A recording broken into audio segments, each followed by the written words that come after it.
not really visited with you guys since Saturday night. I want to step back for just a second. There are probably 2 or 3 things that I would have done differently at the ending of that game that I want to take responsibility for. We had a pretty good idea that they'd get that ball to the point guard and he'd kind of take it coast to coast. And what I had called was a sort of we're going to just switch everything, kind of build a wall and switch everything. But that really wasn't good enough. And what I probably should have done was come to some zone pressure, like a little 2-2-1, see if I could get the ball out of his hands or make sure he saw more bodies so he wasn't able to get a full head of steam. I like the look that we got for Jalen late. It was clean. But I had a side OB and an under OB that probably could have gotten better looks. So I told the team, look, because everybody, when you lose, the best thing you do is just look inward and go, okay, what could I have done better? And I could have defended the last possession better. And I had a side OB and under OB late the last minute, and I could have called some better looks. Called a couple things that we run a lot, and just they defended them well. But so I took responsibility for that for the team. We're facing again another must-win situation.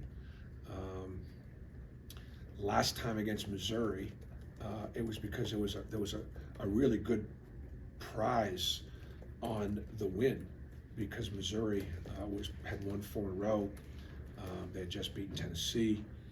They had they were seeded, slightly ahead of us in the NCAA tournament, and the win could do us some real good. The contest against Ole Miss, that's not the case.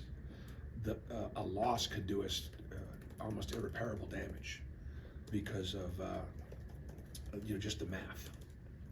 And it's not because look, if Ole Miss played Missouri, I guarantee it would be a close game. I mean, there's the difference between the two of them. There's just not much there. But the record and the resume, there's a huge difference. Ole Miss has lost some games here, but they've lost them really close. They lose in overtime at home to Mississippi State. The 2 games they've won in conference have both been on the road. There's not as much energy in their building right now. So they go on the road, there'll be a lot of energy in the building, and the guys will be playing with with their hair on fire and nothing to lose, a little bit of house money. So our guys know what's at stake. They understand that. I thought we had a good practice yesterday. We played well against Ole Miss at Ole Miss. We did a lot of really good things the first time. And so, there aren't going to be a tremendous number of adjustments, because what we did was pretty effective. We played pretty well. Outstanding offensive rebounding team. Ranked 31st in the country in offensive rebounding. Very athletic. And Matthew Morrell is, clearly one of the best guards in the league. Okay, question VP, just raise your hand. We'll start with Tobias. Bruce, you mentioned just going back over the game. For one like that, just how long take you to flush those? Generally, particularly when it's one that you could have had where some few things just went wrong. And so what was the question? Flushing it. How do you go about it? What's that? Flushing it? Yeah. I think I learned from it, in the sense that, so for me, coming back in, my learning was, here are the things that I would have done differently.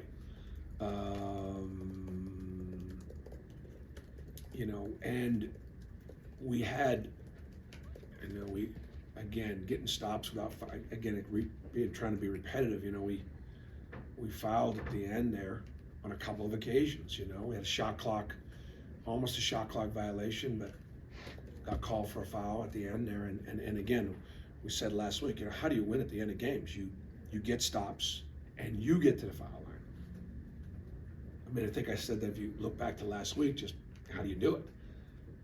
And we got enough stops, but obviously fouling was an issue. And we just we weren't able to get them to foul us. Okay. You talked, I think, a couple weeks ago, just when you had some of these close losses at the start of this stretch, about you guys were still playing good basketball. Do you still feel like that? Like you're playing good basketball. It's just literally a play or two at the end. Yeah, I mean, We are. I mean, Vanderbilt's won 5 in a row now, and they've beaten a couple of teams that are going to be in the NCAA tournament. I mean, it's a good team. So I think we're playing well. You know, but we're going to have to play better because, you know, we still have 3 more games against 3 of the top 4 teams in the league. You know, and we've already played Tennessee and A&M twice and Alabama once. So we've already played, you know, so the schedule just was really, really challenging. So, but I do think we're playing well. I mean, I do. It's not quite well enough. Bruce, is there anything you feel like you guys can do on offense to try to get to the line a lot more often, or is it just kind of how the way the game's officiated that given night? You know, when Jalen makes, you know, 7 baskets in the paint and he doesn't shoot a free throw, you know, and Janai, you know, scored 7 baskets in, you know, around the basket, you know, and so, you know, it's we've just, you know, whether it's Wendell or KD or somebody taking it to contact, you know, it's, I don't know, it's, you know, if I knew how, I would be trying to get our guys to the foul line more. So it's just, it's my inability to make that happen. Coach, in a recent interview, Stephen said that guys have to play their game as if they have 1 foul and not 4, and trust the guys behind them to come in and do the job. You know, with some of the games being called how they are, you know, do you feel like you have the depth maybe to do that? And also, second part, Wendell Green, you guys won a game where he went 0 for 4 from the field, and then you lost a game where he went 2 for 14 from the field. How do you get him going to find that extra scoring on the floor? Yeah, well, 2 things. I think what happened, I think at the end of West Virginia and end of A&M, was we were in real foul trouble. And so Stephen was referring to, hey, even if you got 4, you got to play like you have 1. And so that's true. And so sometimes foul trouble can be a factor in why you don't guard, and it shouldn't be. And so that was the point to be learned from. And then, you know, you're going to go as certain guys go. You know, we're going to go as Wendell goes. Mm-hmm. Wendell's one of our key players, and you know, we're pretty hard to beat when he's really going.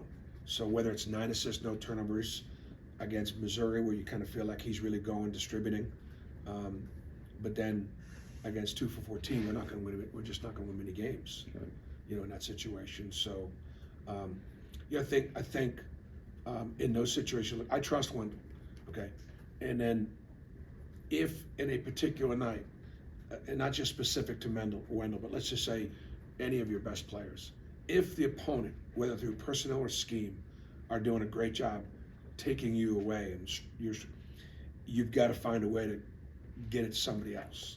You know, so whether it was getting it to Jalen and Janai, which we did a lot, you know.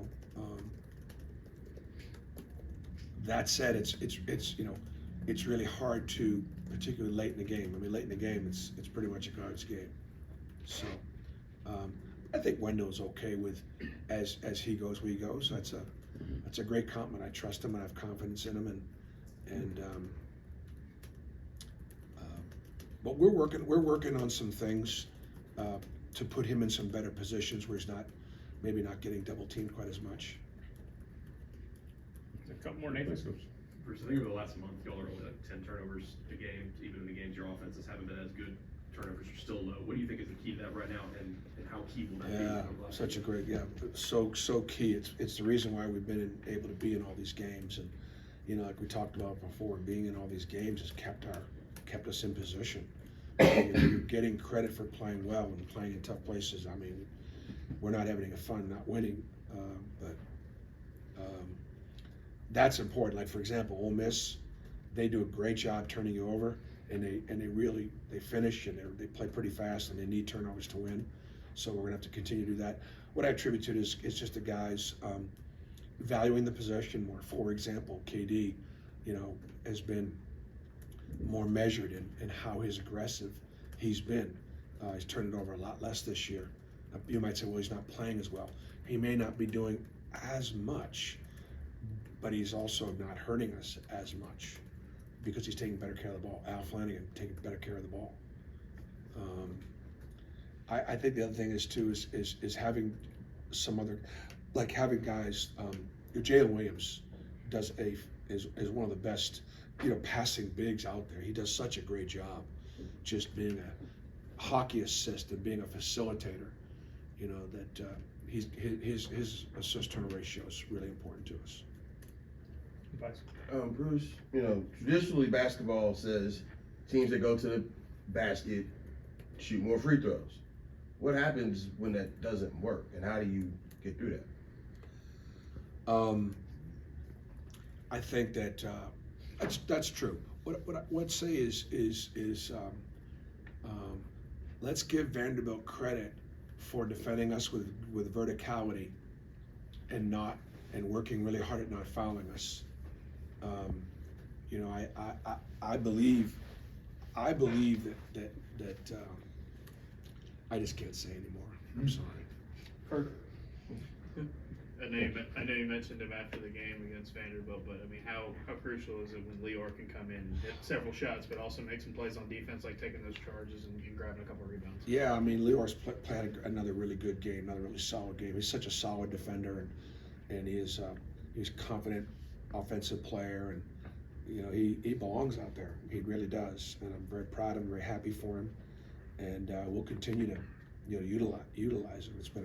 Lior Berman has been a really good, really great story. And I'll just say this while I'm on the subject,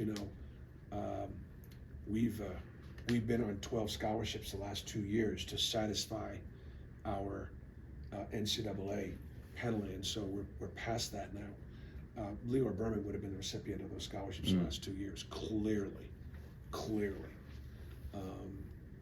And so what a incredible, another great story about a walk-on from Mountain Brook. How about Pat Kime, who's now the lead pastor at Church of the Highlands. And I was in church a Sunday ago, and it was just hard for me to not be really truly weepy watching my young walk-on player leading our church, and then to see Lior accomplish so much here and represent the United States of America in Israel in the Maccabi USA games, which are been such an important part of my life and Stephen's life, and then Lior tried out for that team and was the first alternate, and then somebody didn't wind up going, and then he makes the team and he's their leading scorer and brings home the gold medal, man. And then to be playing in the SEC right now. Stephen was a walk-on. I was a walk-on for a very short period of time, a couple weeks, and so okay. Got one more. Sorry, last one. Yeah, Ferg stole my thunder on the on the Lior question, but I do want to expound a little bit on. He looks a lot more comfortable out there just pulling the trigger. Sure. Right on the floor. Is that something that you guys see in practice? And, how is his role going to expand moving forward given how he's played? Hey, Mike, I'll holler right back at you, okay? Yeah, thank you. Okay. I say it again about Lior. About Lior. Being comfortable. Yeah, he's comfortable pulling the trigger.